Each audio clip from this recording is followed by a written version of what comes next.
এই ভিডিওর বিষয় স্কুল বন্ধ হয়েছিল কার দায়, সরকারের না শিক্ষকদের? অবশ্যই সরকারের। সরকারই তো স্কুল বন্ধ করেছিল, শিক্ষকেরা নিছকই মেনে চলেছিল সরকারি বিধি, রাষ্ট্রীয় বিধি, করোনা বিধি। শিক্ষকেরা মেনে চলেছিলেন, এ ব্যাপারে কোনো সন্দেহ নেই। কিন্তু অধমের কিছু প্রশ্ন আছে। আচ্ছা বলুন তো, আপনাদের একটা অনেক সবাই না হলেও একটা উল্লেখযোগ্য অংশ শিক্ষক সমাজের, তারা ধর্নায় বসেছেন। চাকরি বহাল রাখার কারণে যোগ্য অযোগ্যের অনেক ব্যাপার ঘটেছে। অশিক্ষক কর্মচারীদের স্কুলে আসতে বারণ করা হয়েছে, তথাকথিত অযোগ্য শিক্ষকদের স্কুলে আসতে বারণ করা হয়েছে। মাইনে বন্ধের ব্যাপার, এটা কেন হবে বলুন দেখি? কেন হবে? হওয়ার কথা ছিল কি? ছিল না। যখন আপনারা সরকারি বিধি পালন করছিলেন তখন এটা হওয়ার কথা ছিল না, বা আপনারা কেউ ভাবেননি, তাই তো? বেশ। আচ্ছা, এই যে আপনারা ছাড়াও আরো অনেক প্যানেল নিয়ে মামলা ঝুলছে, প্রাথমিক শিক্ষক, আবার 2010-এর একটি পরীক্ষা 2011-তে নিয়োগ, সেখানেও আবার একটি প্রশ্ন উঠেছে, একজন মামলা করে ফেলেছেন। আবার অনেক বেকার যুবক যুবতী এসএসসির অপেক্ষায় বসে আছে, তারা চাকুরি প্রার্থী, দীর্ঘকাল এসএসসি হয়নি। কেন এমন হবে? কেন হওয়ার তো কথা নয়। আপনারাই তো অনেকে পোস্ট করছেন, আমরা সাধারণ মানুষ বলছি গর্বে, আমাদের বুক ফেটে যাচ্ছে, ফুলে যাচ্ছে, ফেটে যাচ্ছে না, ফুলে যাচ্ছে, ইনফ্লেটেড হয়ে যাচ্ছে। কি ভারত এখন 4 নম্বর অর্থনীতি, জাপানকে টপকে ভারত এখন 4 নম্বর অর্থনীতি। কিরকম? ওই যে মার্কিন যুক্তরাষ্ট্র, চায়না, চীন, জার্মানি, তারপরেই এখন ভারত 4 নম্বরে। জিডিপির নিরিখে আইএমএফ এর পরিসংখ্যান অনুযায়ী, আইএমএফ ইন্টারন্যাশনাল মনিটারি ফান্ড, যারা আবার পাকিস্তানকেও ব্যাপকভাবে টাকা পয়সা সাহায্য করছে, ওরা তো লোন দেওয়ার মহাজন, সে তো করবেই। কিন্তু এই যে এত বড় একটা ঘটনা ঘটে গেল, ভারত এখন 4 নম্বরে জিডিপির নিরিখে, ভাবা যায় এটা সুপার পাওয়ার আর কি। হ্যাঁ, শুধু তাই নয়, বায়ুসেনাকে ফ্রি হ্যান্ড দিয়ে একেবারে পাকিস্তানকে ভারত তো গুঁড়িয়ে দিল। পাকিস্তান আর আছে? নেই মনে হয়। হেরে গুহার অপারেশন সিঁদুর এবং তারপরে বিভিন্ন রকমের ব্যাপক আক্রমণের ফলে পাকিস্তান গুঁড়িয়ে গেছে, তাই তো মনে হচ্ছে বিভিন্ন রকম পোস্ট দেশপ্রেমীদের পোস্ট দেখে। তাহলে কত রকম ডাবল বোনাঞ্জা পেলেন আপনারা। একদিকে ভারত 4th লার্জেস্ট ইকোনমি হয়ে গেল, আবার অপরদিকে পাকিস্তানকে গুঁড়িয়ে দিল একেবারে। তাহলে আনন্দ করুন, রাস্তায় বসে আছেন কেন? ধর্নায় কেন বসে আছেন? চিয়ার আপ, দেশ এগিয়ে চলেছে, আপনারা তো এই দেশেরই নাগরিক। কি মুশকিল তবু আনন্দ না করে পথে ঘাটে বসে আছেন? কি অপ্রাসঙ্গিক মনে হচ্ছে? না, একটু ভাবলেই বুঝবেন এই অধম প্রাসঙ্গিক কথাই বলছে, কারণ আপনারাই, হ্যাঁ আপনারাই কিছুদিন আগেও এই দেশপ্রেমের চক্করে, রাজনৈতিক দলের চক্করে এবং ঘরে বসে যারা মাইনে টাইনে পাচ্ছিলেন, বেশ রকম ভোগ করতে করতে তারা কিন্তু এই স্রোতেই সামিল ছিলেন। হর হর মোদি, ঘর ঘর মোদি। তারা কোথায় এখন? কেমন মনে হচ্ছে বলুন দেখি? এখন কি দেশপ্রেম যাচ্ছে? এই যে এত এত সব বোনাঞ্জার খবর আসছে, 4 নম্বর অর্থনীতি জাপানকে টপকে। আরে জাপানের জাতীয় আয়, মানে সরি, পার ক্যাপিটা ইনকামের 30 ভাগের 1 ভাগও আমাদের ভারতীয়দের পার ক্যাপিটা ইনকাম নয়। যাই হোক, সেসব তো জেনে লাভ নেই আপনাদের, আপনারা তো গভীরে যেতে চান না, দরকার কি? আইএমএফ এর যে তথ্যগুলো দেয় সেটা সরকারের কাছ থেকে নিয়েই দেয়, তারা ইন্ডিপেন্ডেন্ট কিছু করে না। কেনই বা করবে? তারা তো লোন দেওয়ার মালিক। তো টপে তুলে দিলে আরো বেশি লোন নেবে দেশ। দেশ এগিয়ে যাচ্ছে এরকম প্রচার করলে সেই দেশ জনগণকে যা করার সেটা করছেই, দেখতেই পাচ্ছেন। আরো আরো লোন নেবে এবং দারুণ রকম ভাবে ব্যাংকিং ব্যবসাটা চলবে, ইন্টারন্যাশনাল ইনভেস্টমেন্টের ব্যবসাটা চলবে। যাই হোক, এসব খবরে আপনাদের জানার কাজ যায় আসে না। কিন্তু তো এই ব্যাপারটা তো বুঝতে পারছেন যে দেশ এত এগোচ্ছে, তা সত্ত্বেও কেন আপনাদের রাস্তায় বসে থাকতে হচ্ছে? দেশ এগোলে, 4 নম্বর অর্থনীতি হয়ে গেলে তার প্রভাব তো আপনাদের জীবনেও পড়ার কথা ছিল, ইম্প্যাক্ট তো আপনাদের জীবনেও পড়ার কথা ছিল। তেমন কি পড়ছে? পড়েছে? পড়ছে না। পড়লে কি আপনারা রাস্তায় বসে থাকতেন, এরকম আন্দোলন করতেন, খেয়ে না খেয়ে এরকম করতেন? করতেন না। তাহলে আপনাদের কাছে দেশটা এগোয়নি, পিছিয়ে যাচ্ছে ক্রমশ। কারণ আপনাদের জীবিকা ধরে টানাটানি হচ্ছে, চাকরি বাকরি চলে যাচ্ছে, আদালতের রায় টায় হচ্ছে, এরকম একটা ঘটছে, তাই তো? তাহলে আপনাদের জন্য দেশ এগোচ্ছে না। কিন্তু কিছুদিন আগেও তো আপনাদের মনে হচ্ছিল যে দেশ ব্যাপক এগোচ্ছে, হর হর মোদি, ঘর ঘর মোদি, সবার না হলেও অনেকেরই, বা অনেকে এটা নিয়ে ভাবেনও নি, দিব্যি চলে যাচ্ছিল সংসার।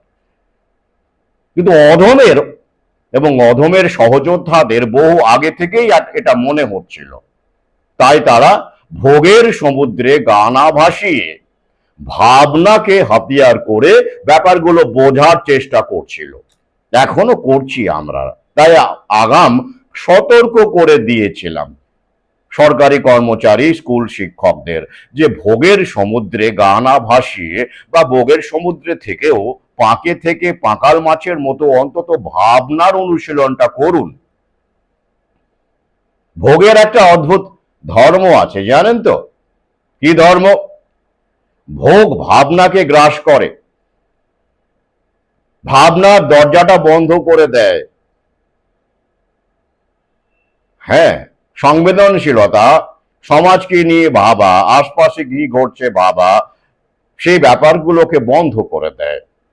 ভাবনার দরজাটা বন্ধ হয়ে যায়। আর যখন খোলে তখন ইটস টু লেট, তখন দুর্ভাবনা হয়ে যায়, তখন আর ভাবনা থাকে না, তখন দুর্ভাবনা হয়ে যায়। তখন কি করে নিজেকে বাঁচাবো সেটাই বড় হয়ে যায়। অর্থাৎ সেটাও কিন্তু আবার ভাবনা হলো না, দুর্ভাবনা হলো। যখন লকডাউন শুরু হলো, ইউরোপের শিক্ষকরাও পথে নেমেছিল, আমেরিকার শিক্ষকরাও পথে নেমেছিলেন। আপনাদের কতজন পথে নেমেছিলেন, বুঝতে পেরেছিলেন, প্রতিবাদ করেছিলেন? করেননি। আপনারা স্কুল বন্ধকে মেনে নিয়েছিলেন। আমার সঙ্গে পরিচিত কিছু মানুষ, তাদের সংখ্যা অত্যন্ত কম, তারা ফেসবুকে লকডাউনের বিরোধিতা করেছিলেন, তারা বুঝতে পেরেছিলেন বলে করেছিলেন। কিন্তু তখন আপনারা বুঝতে পারেননি, তখন ওই যে বলেছিলাম যে ভোগের সমুদ্রে গড্ডালিকা প্রবাহে গা ভাসিয়ে দিয়েছিলেন আপনারা। তাহলে ইউরোপের শিক্ষকেরা, ইউরোপের যারা মানুষ, এরকম মানুষ, তারা কি করে বুঝতে পারলেন? কারণ তারা ভোগটাকে উপভোগ করার পরে হাড়ে হাড়ে টের পেয়েছেন যে ওই যে দুর্ভাবনা। আমাদের এখানে যেসব হচ্ছে, কন্ট্রাকচুয়াল সার্ভিস থেকে শুরু করে বিভিন্ন বিষয়, স্থায়ী চাকরি বিলোপ করা, সরকারি চাকরি এগুলো ওরা দেখে নিয়েছে, ওদের ওখানে হয়ে গেছে, ওসব আগে ঘটে গেছে। আর তাই ওরা ভাবনার দরজাটা, দুর্ভাবনা করতে করতে করতে করতে করতে করতে ভাবনার দরজাটা খুলে ফেলেছে, তাই ওখানে এত প্রতিবাদ হয়েছে। কিন্তু আপনারা বা আপনাদের কিছু মানুষ, সবে দুর্ভাবনার পর্বটা শুরু হলো, আগামীতে আরো বাড়বে। তখন এরকম বহু দেশপ্রেমী জাতীয়তাবাদীর কে আমরা দেখতে পাবো। তারা দুর্ভাবনার শিকার হবেন। তারপরের কি স্টেজ আসবে? দুর্ভাবনা থেকে ভাবনা, যেটা আমি বারবার বলেছিলাম, যেন ভাবনার দরজাটা যদি খোলা থাকে তাহলে আগাম প্রস্তুতি থাকে, লড়াই করার স্পৃহা থাকে। সেটা ঘটলো না, কারণ আপনারা ওই একই রকম ভাবে দুর্ভাবনা না করে আগে দুর্ভাবনায় ঢুকবেন, ঢুকে ব্যাপারটা বুঝবেন, তারপরে আপনাদের ভাবনার ব্যাপারটা একটু ক্লিয়ারলি দেখা, সেটা তারপর হয়তো পরিষ্কার হবে। সবার ক্ষেত্রে হবে আমি তা কিন্তু বলছি না, অন্তত কিছু সংখ্যক মানুষের হবে, যেটা সংখ্যাটা বর্তমানের তুলনায় বেশ। আচ্ছা, বেশ, এবারে মূল যেটা আলোচ্য বিষয় সেখানে আসি। স্কুল বন্ধে দায় কার? উত্তর আগে দিয়ে দিয়েছি, সরকারের দায়। সরকার স্কুল বন্ধ করতে বলেছিল, আপনারা মেনে নিয়েছিলেন। ভাবনা আসেনি, ভাবেননি, ভয় পেয়েছিলেন অনেকেই। অনেকে তেমন ভয় না পেলেও ওই বন্দোবস্তে আপনাদের অসুবিধা হয়নি বলে মেনে নিয়েছিলেন, তাই তো? হ্যাঁ। যে সময় ইউরোপ আমেরিকায় ফাউচির মুন্ডপাত হচ্ছিল, বর্তমানে ফাউচি জানেন তো, ফাউচি আমেরিকার এক বিশিষ্ট জীবাণু বিজ্ঞানী, ভাইরোলজিস্ট। তিনি আমেরিকার বড় বড় পদে ছিলেন এবং সেই সময় তিনি আমেরিকার পদে থেকে হুকে নিয়ন্ত্রণ করেছিলেন ফার্মা লবির প্রতিনিধি হিসেবে। এবং মাস্ক বিধি বলুন, এই সব করোনা বিধি বলুন, সবকিছুই এই ফাউচি হুকে রেকমেন্ড করেছিলেন। এবং ফাউচির সঙ্গে দালাল বেশ কিছু বিজ্ঞানীও ছিলেন। সেই ফাউচি এখন একঘরে, জানেন তো, আমেরিকায়। কারণ আমেরিকার মানুষ তার মুন্ডপাত করতে চাইছে, তাকে থ্রেট দেওয়া হচ্ছে, পরিবারের লোকজনকে থ্রেট দেওয়া হচ্ছে। তিনি দেহরক্ষী রাখতে বাধ্য হয়েছেন, অশীতিপর বয়স হয়েছে, তবু ট্রাম্প প্রশাসন, জনগণের দ্বারা নির্বাচিত ট্রাম্প প্রশাসন তাকে কিন্তু ছাড়তে রাজি নয়। তিনি করোনা ভাইরাস ভ্যাকসিন গুঁজে দিয়ে বহু মানুষের সর্বনাশ করেছেন, সে নিয়ে সেনেটে আলোচনা হচ্ছে। আমি সেই লাইভের লিঙ্কও ফেসবুকে শেয়ার করেছি। তো আমাদের এখানে কি হয়েছে সেই সময়? হয়নি কিছু। আমরা কতিপয় মানুষ চেঁচিয়ে গেছি, এখনো কিছু হচ্ছে না, কিন্তু হচ্ছে। যখন ফাউচির মুন্ডপাত হচ্ছে সেনেটে, ভ্যাকসিনের পার্শ্ব প্রতিক্রিয়ায় যে মানুষের মৃত্যু আমেরিকায়, পেরিকার্ডাইটিস, মায়োকার্ডাইটিস, সেটা নিয়ে সেনেটে রীতিমতো তুলোধনা করা হচ্ছে ফার্মা কোম্পানি এবং বিজ্ঞানের দালালকে, তথাকথিত বিজ্ঞানী নামক দালালদের। আমাদের দেশে তা নিয়ে কোনো উচ্চবাচ্য নেই, কারণ আমাদের ভাবনা নেই। এখন শুধু দুর্ভাবনার খেলা শুরু হয়েছে। আপনারাই তার প্রকৃষ্ট উদাহরণ, তাই তো? ভাবনার ব্যাপার এখানে নেই। তাহলে কি দাঁড়ালো?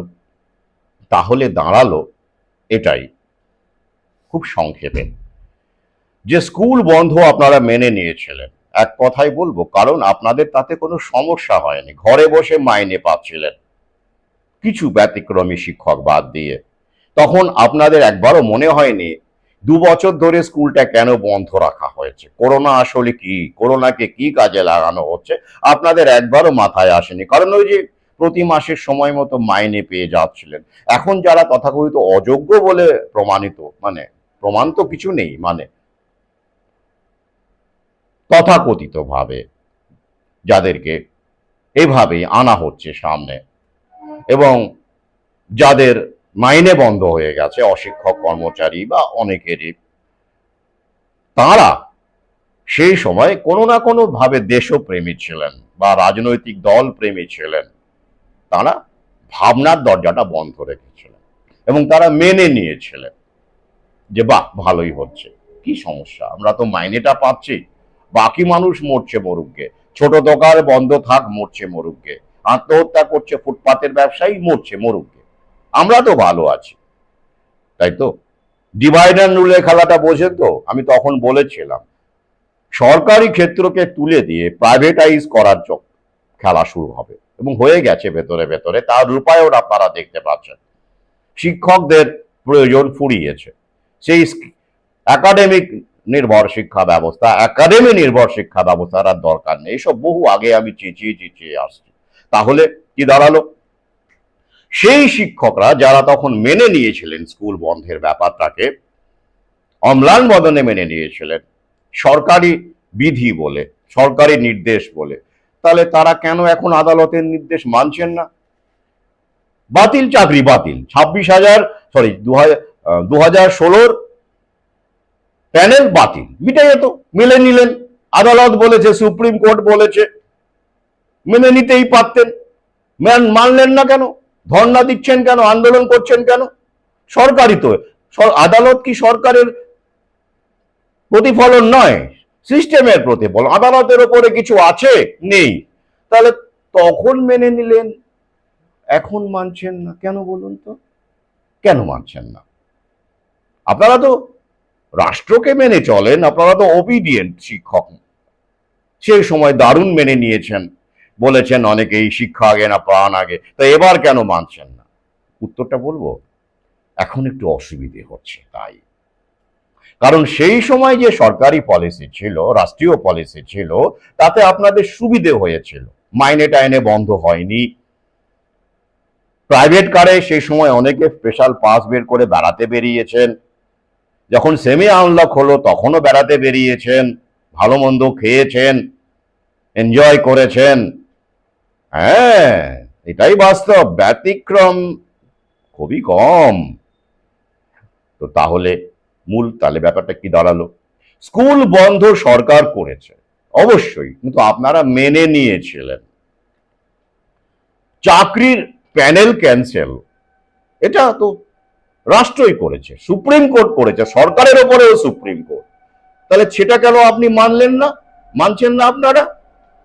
ও, এবারে সমস্যা হচ্ছে, তাই তো?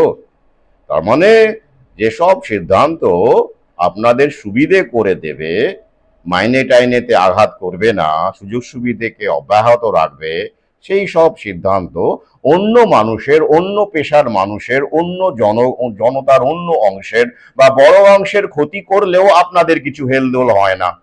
আপনারা তো ভালো ছিলেন, তাই তো?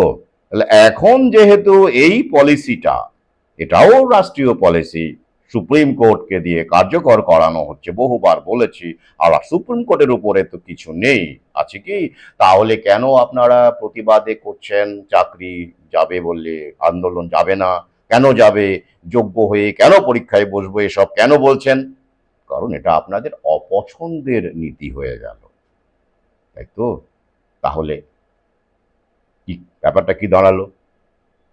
রাষ্ট্রীয় নীতি পছন্দের হলে আপনারা মানবেন, তাতে অন্য মানুষের, দেশের, সমাজের অন্যান্য মানুষের যতই সমস্যা হোক না কেন, কিন্তু যেই আপনার অপছন্দ হবে, আপনার ক্ষতি করবে, যে চাকরি বাকরি টানাটানি চলছে, তখন আপনি প্রতিবাদে মুখর হবেন।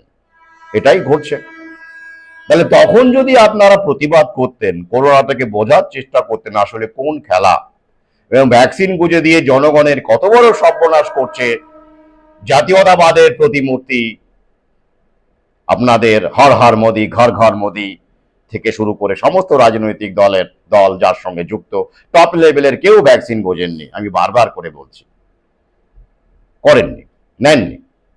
তো তখন সেগুলো বুঝলেন না, বোঝার চেষ্টা করলেন না, তখন এখন কি কেমন লাগছে দেশপ্রেম? কেমন লাগছে 4 নম্বর অর্থনীতি হয়ে গেল ভারতবর্ষ? সেলিব্রেট কবে করছেন? আমি জানি ফেসবুকে অনেকেই স্টাডি করি, দেখি আপনাদের মধ্যে অনেকেই এরকম ব্যাপক রকম দেশপ্রেমী ছিলেন বা দলপ্রেমী, এখনো কেউ কেউ আছেন, তারা ভাবছেন আবার সব বদলে যাবে দল বদলে গেলে। তারা কেমন বোধ করছেন? ভাল লাগছে তো? তাহলে কি শিক্ষা পাওয়া গেল? যেটা সমাজ ইতিহাস আমাদের বারবার করে শেখানোর চেষ্টা করেছে, কিন্তু আমরা শিখিনি। কি? নিজে ভালো থাকলে, নিজে শুধু ভালো থাকাটা বেশি দিন টেকে না। নিজের ভালো থাকা, নিজের সুবিধের মধ্যে ডুবে থাকলে সেটা কিন্তু একসময় কাঁচের ঘরের মতো ভেঙে পড়ে, এটা দীর্ঘকাল চলতে পারে না, পারে না। তাই আমরা কি করি, আমরা প্রতিবাদ তখনই করি যখন আমাদের ঘরে আগুন লাগে, আমাদের যখন জীবিকা বিপন্ন হয়, টানাটানি টান, আমাদের পেশা নিয়ে টান পড়ে, টানাটানি শুরু হয়, তখন আমরা প্রতিবাদ করি। সেটা শুধু শিক্ষকদের ক্ষেত্রে নয়, কিন্তু অন্য সমস্ত পেশার মানুষের ক্ষেত্রেই কম বেশি সত্য। বেশি সত্য, কম কেন? সবাই তাই করেন। আমি তো ভালো আছি, আমার পেশার লোকজন আমরা তো ভালো আছি, আমার পেশা তো বিপন্ন নয়, ভালো আছি। সেই সময় আপনাদের কল্পনাতেও আসেনি যে আপনাদের ঘরে ঢুকিয়ে আসলে চিরকালের জন্য বসিয়ে দেওয়ার পরিকল্পনা করছে সরকার, রাষ্ট্র। মাথায় আসেনি, কারণ ওই যে ভোগের মধ্যে আপনারা গা ভাসিয়ে দিয়েছিলেন। তাই দায় কাদের? সরাসরি দায় অবশ্যই সরকারের, তারাই বন্ধ করেছিলেন স্কুল। কিন্তু দায় শিক্ষক সমাজেরও, সমস্ত মানুষেরও, অভিভাবক থেকে শুরু করে সবার। কারণ তারা বোঝার চেষ্টা করেননি কেন হচ্ছে। ওই যে বারবার বলি আমি, না জানাটা কোনো অপরাধ নয়, জানার চেষ্টা না করাটাই অপরাধ। আপনারা জানার চেষ্টা করেননি, তার মাসুল আপনাদের দিতে হচ্ছে।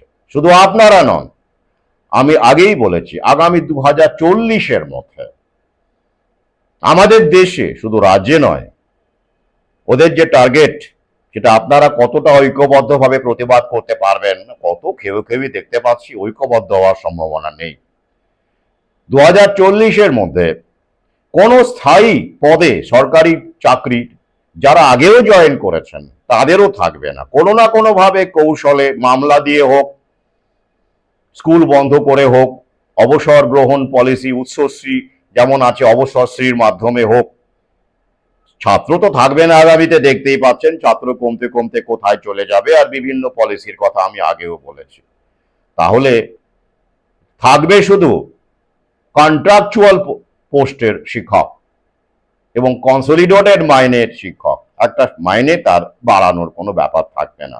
ইনক্রিমেন্টের গল্প টল্প সব ভুলে যান, আগামীতে সময় লাগবে। 2040 টার্গেট ওদের। তাই এখনো বলছি, ভাবুন, নিজের ভাবনা শুধু নয়, সমাজের কথা ভাবুন, আশপাশের কথা ভাবুন। তাদের বিপদ আপদে আপনারাও সরব হন, প্রতিবাদী হন, বিচ্ছিন্ন থাকবেন না। নইলে কিন্তু এই যে বিপদ আসতে চলেছে, এটা সামলাতে পারবেন না। প্যান্ডেমিক ট্রিটি আবার হয়ে গেছে, আমাদের হিন্দুকুল শিরোমণি তাতে আবার দারুণভাবে আনন্দিত। তিনি বলেছেন, হ্যাঁ, ভারতবর্ষেও আবার এই নতুন করে প্যান্ডেমিক আসবে এবং সেইভাবে তৈরি থাকুন। মাস্ক বিধি, করোনা বিধি, ঘরে ঢোকা, ভ্যাকসিন নেওয়া, তৈরি থাকুন। তাহলে মোদ্দা কথা এটাই জানা গেল, বোঝা গেল, আমি বোঝাতে চাইলাম যে সেই সময় আপনারা প্রতিবাদ করেছিলেন, যদি করতেন, করেননি, করতেন। সাধারণ মানুষের দুর্ভোগ হচ্ছে, লকডাউন করে দোকানদার, ছোট দোকান বন্ধ করে দেওয়া হয়েছে, শুধু মল খোলা আছে, শুধু অ্যামাজনের মাল বিক্রি হচ্ছে, ফ্লিপকার্টের মাল বিক্রি হচ্ছে, বাড়ি বাড়ি সব ডেলিভারি হচ্ছে। সেই সময় জেফ বেজোস 1 নম্বর ধনী ব্যক্তি হয়ে গেলেন, আমাদের দেশে 40 জন নতুন বিলিয়নিয়ারের জন্ম হলো। সেগুলো আপনারা দেখলেন না।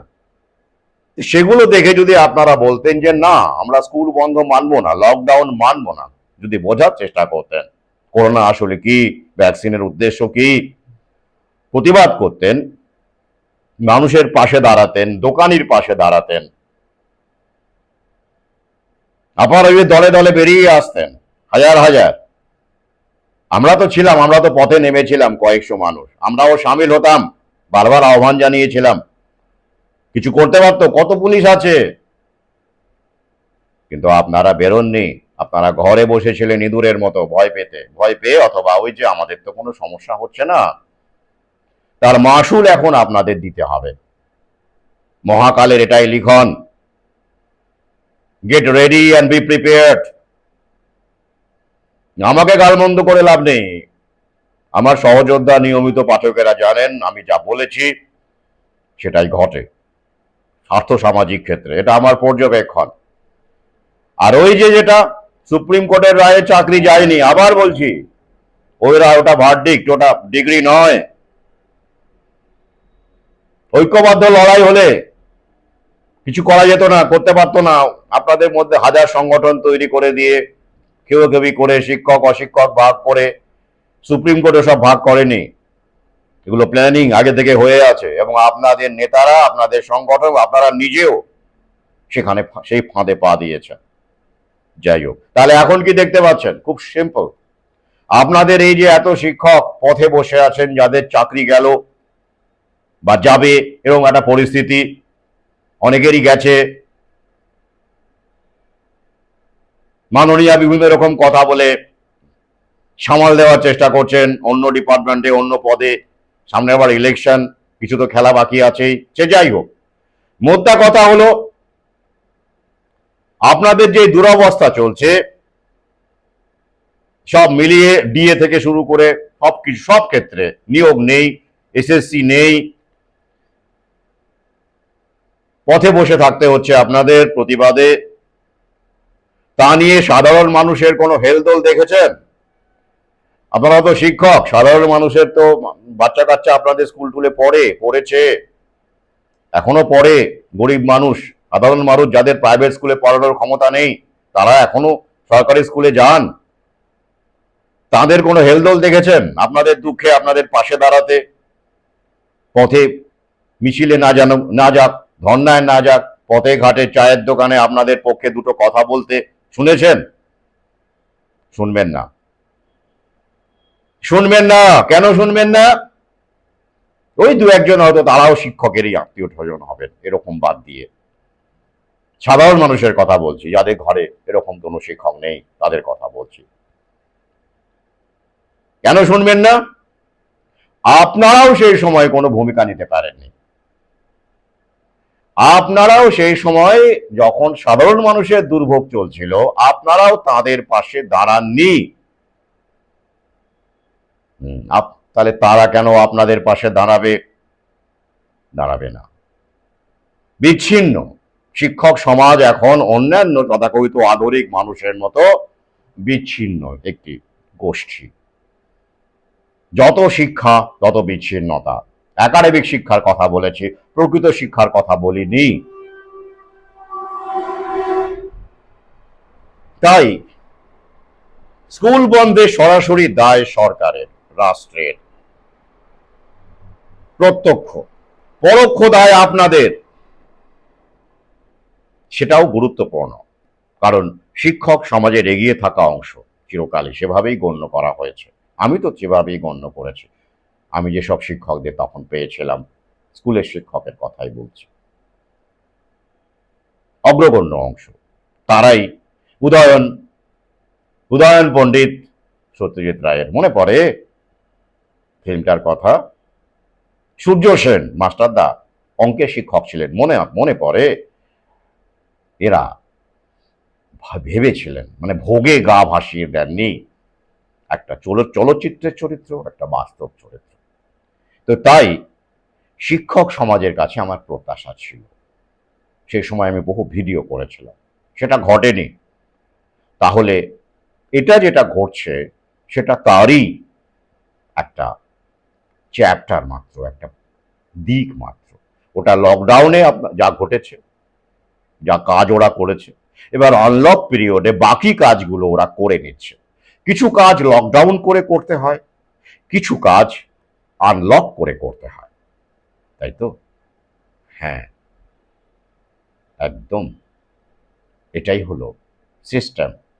সেই আনলক করে নতুন বিশ্ব ব্যবস্থা রূপায়ণের বাকি কাজকর্মগুলো আনলক অবস্থায় করে নেওয়া হচ্ছে, সেরে নেওয়া হচ্ছে একে একে। তারপরে প্রয়োজন হলেই ওরা আবার শুরু করবে প্যান্ডেমিক খেলা। ভাইরাস লাইনে আছে, ডেঙ্গু লাইনে আছে, করোনা আবার এসেছে, তখন কি করবেন? তখন কি আবার ঘরের মধ্যে ঢুকে যাবেন? আগে যেভাবে ঢুকেছিলেন ভয়ে, এবারে বোধহয় সেটা করবেন না, অনেকেই করবেন না। কারণ তখন চাকরিটা নিশ্চিত ছিল, তখনও ভাবেননি যে চাকরি নিয়ে টানাটানি পড়বে। কিন্তু এখন যা সিচুয়েশন তৈরি হয়েছে, তারপরেও কি যদি এরকম করে আবার বিধি ওরা আনে আগামীতে, প্যান্ডেমিক ট্রিটি হয়ে গেছে, আনে, তখন কি আপনারা আবার ঘরের মধ্যে ঢুকিয়ে দরজা বন্ধ করে জানালা বন্ধ করে বলবেন, প্রাণ আগে না চাকরি আগে, প্রাণ আগে না জীবিকা আগে, প্রাণ আগে না উপার্জন আগে? বলবেন কি? অপেক্ষায় রইলাম।